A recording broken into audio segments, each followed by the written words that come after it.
ನೀವು ತಿಂಗಳಿಗೆ 1,00,000 ಸಂಪಾದನೆ ಮಾಡಿದರೂ ನಿಮಗೆ ಹಣಕಾಸಿನ ಸ್ವಾತಂತ್ರ್ಯ ಇಲ್ಲ ಅಂತಂದರೆ ಏನು ಪ್ರಯೋಜನಕ್ಕೆ ಬಂತು? ನಮ್ಮಲ್ಲಿ ಬಹಳ ಜನರು ಒಂದು ದೊಡ್ಡ ತಪ್ಪು ಮಾಡ್ತಾರೆ. ಆಕ್ಟಿವ್ ಇನ್ಕಮನ್ನು ಫೈನಾನ್ಷಿಯಲ್ ಸಕ್ಸಸ್ ಅಂತ ಫೀಲ್ ಮಾಡ್ತಾರೆ. ಆದರೆ ಸತ್ಯ ಏನು ಗೊತ್ತಾ? ನೀವು ಕೆಲಸ ಮಾಡ್ತಾ ಇದ್ದರೆ ಮಾತ್ರ ಹಣ ಬರ್ತಿದೆ ಅಂತಂತಂದರೆ ಅದು ಸ್ವಾತಂತ್ರ್ಯ ಅಲ್ಲ, ಅದು ಬಂಧನ. ಮೊದಲನೇದು ಬಂದ್ಬಿಟ್ಟು ಸರ್ವೈವಲ್ ಸ್ಟೇಜ್, ಹೋರಾಟದ ಬದುಕು. ಇಲ್ಲಿ ನೀವು ಸಂಬಳ ಬಂದ ತಕ್ಷಣ ನಿಮ್ಮ ಬಾಡಿಗೆ ಇರ್ಬೋದು, EMI ಇರ್ಬೋದು, ನಿಮ್ಮ ಖರ್ಚಿರ್ಬೋದು, ಊಟ ಇರ್ಬೋದು, ಎಲ್ಲ ಖರ್ಚುಗಳನ್ನು ಮಾಡ್ತೀರಾ, ಉಳಿತಾಯ 0. ನೀವು ಈ ಹಂತದಲ್ಲಿದ್ದೀರಾ ಅಂತಂದರೆ ನೀವು ಸರ್ವೈವಲ್ ಸ್ಟೇಜಲ್ಲಿದ್ದೀರಾ ಅಂತ ಅರ್ಥ.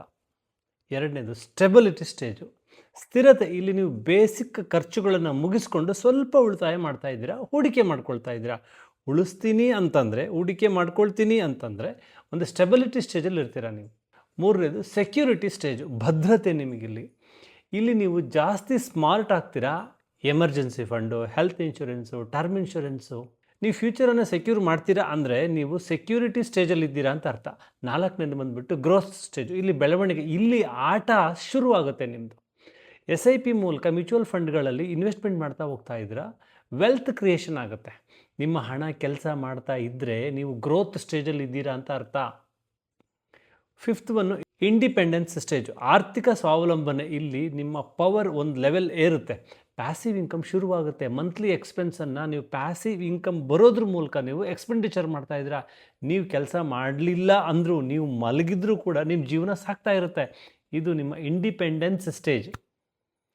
ಫೈನಲಿ ಫ್ರೀಡಮ್ ಸ್ಟೇಜ್, ಸಂಪೂರ್ಣ ಸ್ವಾತಂತ್ರ್ಯ, ಫಿನಾನ್ಷಿಯಲ್ ಫ್ರೀಡಮ್, ಅಲ್ಟಿಮೇಟ್ ಗೋಲ್. ಪ್ರತಿಯೊಬ್ಬ ವ್ಯಕ್ತಿಯ ಅಲ್ಟಿಮೇಟ್ ಗೋಲ್ ಬಂದುಬಿಟ್ಟು ಫೈನಾನ್ಷಿಯಲ್ ಫ್ರೀಡಮ್ ಆಗಿರುತ್ತೆ.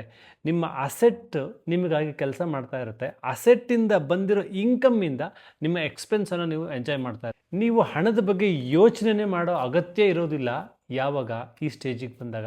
ಇದು ನಿಜವಾದ ಫಿನಾನ್ಷಿಯಲ್ ಫ್ರೀಡಮ್. ಈಗ ನಾವು ಯೋಚನೆ ಮಾಡಬೇಕಾಗಿರೋದು, ನಾನು ಯಾವ ಹಂತದಲ್ಲಿದ್ದೀನಿ ಮತ್ತು ನಾನು ಯಾವ ಹಂತಕ್ಕೆ ಹೋಗಬೇಕು. ನಿಮ್ಮ ಹಣ ನಿಮಗಾಗಿ ಕೆಲಸ ಮಾಡಬೇಕು ಅಂದರೆ ಹಣವನ್ನು ಸರಿಯಾದ ರೀತಿಯಲ್ಲಿ ಯೋಜನೆ ಮಾಡಿ ಹೂಡಿಕೆ ಮಾಡಿಕೊಳ್ಬೇಕು. ನಿಮಗೇನು ಅನಿಸುತ್ತೆ ಕಮೆಂಟ್ ಮಾಡಿ. ಫಿನಾನ್ಷಿಯಲ್ ವರ್ಕ್ಶಾಪಿಗೆ ಜಾಯಿನ್ ಆಗಿ, ಹಾಗೆಯೇ ಶೇರ್ ಮಾಡಿ, ಫಾಲೋ ಮಾಡೋದನ್ನು ಮರಿಬೇಡಿ. ಧನ್ಯವಾದ.